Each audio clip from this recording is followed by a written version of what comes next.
শপথ নিয়েই ট্রাম্পের সুর বদল। ইউক্রেনে হামলার জন্য দুষলেন পুতিনকে। অনিশ্চয়তায় যুদ্ধবিরতি। আমেরিকার প্রেসিডেন্ট নির্বাচনের শপথ নেওয়ার পরেই রাশিয়া ইউক্রেন যুদ্ধ নিয়ে অবস্থান বদলের বার্তা দিলেন ডোনাল্ড ট্রাম্প।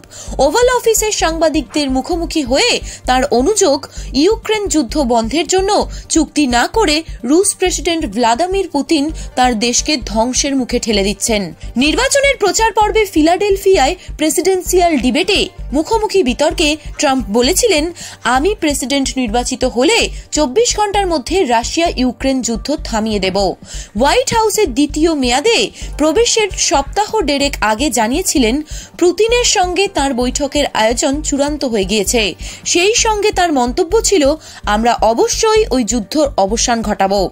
কিন্তু সোমবার আমেরিকার 47তম প্রেসিডেন্ট বলেন, ওর পুতিনের চুক্তি করা উচিত। চুক্তি না করে উনি রাশিয়াকে ধ্বংস করছেন।